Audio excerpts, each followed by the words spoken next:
¿Qué tal? Bienvenidos al resumen de la clase de tecnología musical. Esta es la clase número 2, 5 minutos o menos. Entonces, hablábamos de la producción y la postproducción.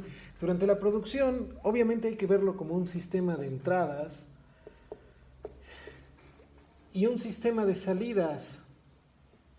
Y aquí es donde ocurre la grabación, donde ocurre la edición y donde ocurren los procesos y los efectos.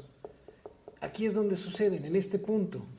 Pero bueno, vamos a concentrarnos hoy en las entradas. Obviamente cuando hablamos de entradas en un sistema de grabación de sonido, lo primero que nos viene a la mente son micrófonos.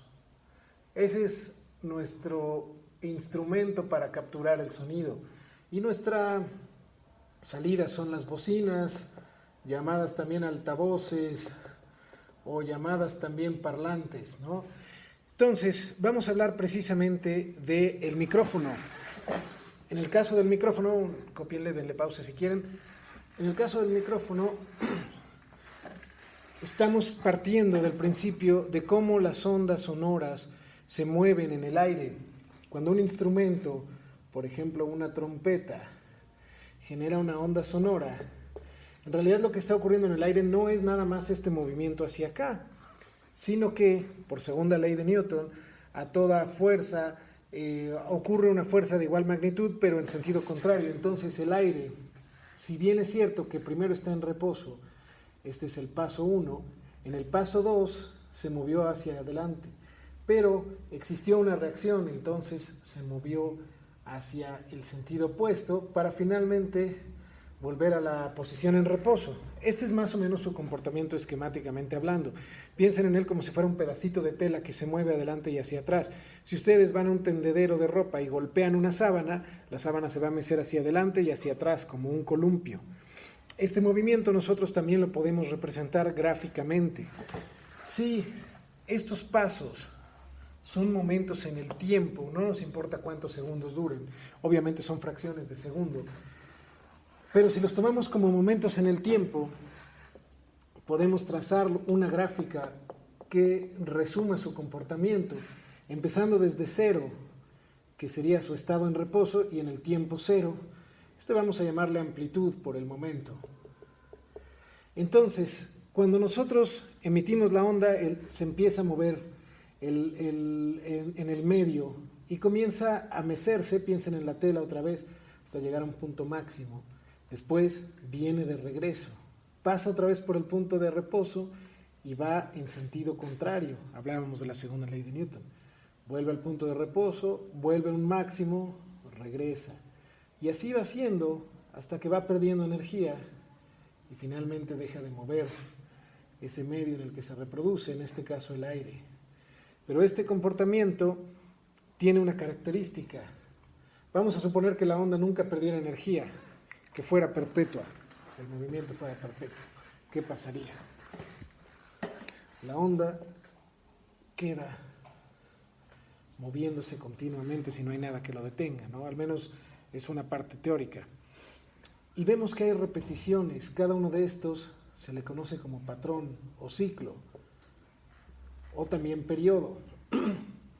Mientras más ciclos tiene la onda, se habla de que tiene una frecuencia mayor.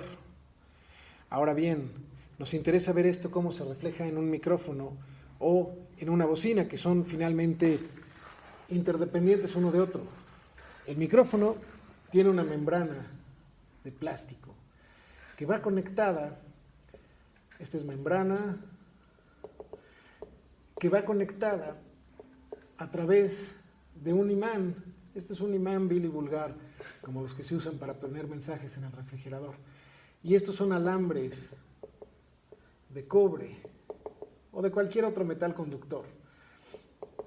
Entonces, ¿qué sucede? La onda golpea la membrana se va a mover hacia adelante o hacia atrás, como la sábana en el tendedero o como el pedazo de tela. Y es decir, esta membrana va a recibir la vibración y se va a empezar a mover con esa misma característica. Los alambres, al pasar a través del imán, generan una fuerza eléctrica. Entonces, La fuerza eléctrica va a tener un punto máximo cuando la membrana llegue a su punto máximo y un punto mínimo cuando llegue al punto máximo en sentido contrario, y así sucesivamente. Es decir, esta onda que ahora es voltaje contra tiempo es análoga en términos de movimiento a la onda acústica. Por eso hablamos de elementos análogos o analógicos relativos a. Este mismo principio ocurre de manera inversa. Esto es cuando hablamos del micrófono. Ahora bien, de manera inversa, y ya para concluir, nos faltan 30 segundos, les robé un minuto más. Si vemos esto al revés, si pongo la membrana como salida de un elemento que lleva una corriente eléctrica que lo excite, va a ocurrir lo contrario exactamente. En la bocina va a entrar una corriente eléctrica a través de unos alambres que pasan también sobre un imán y que excitan, desde luego, una membrana de plástico, un poquito mayor que la anterior, que se mueve hacia adelante y hacia atrás. Entonces, ¿qué sucede? Bueno, pues estamos haciendo precisamente lo inverso. Esta onda eléctrica excita una membrana que a su vez reproduce sonido, ¿no? Ese es justamente el comportamiento de la bocina, es inverso. Si alguien tiene la curiosidad, en algunos estéreos puede conectar el micrófono en la salida de audífonos y va a percibir sonido, no con la misma claridad. ¿Por qué razón? Las ondas sonoras dependen también del tamaño y las dimensiones del cuerpo en el que se reproducen. Es por eso que las ondas sonoras graves, los sonidos graves, profundos, necesitan medios más grandotes para reproducirse. Piensen ustedes en el contrabajo, en la tuba, cómo son considerablemente mayores a un violín o a una trompeta, ¿no? Lo mismo las bocinas graves son grandotas, reciben el nombre de subwoofer cuando se trata de frecuencias muy bajas. Ya hablaremos de frecuencias en otro resumen.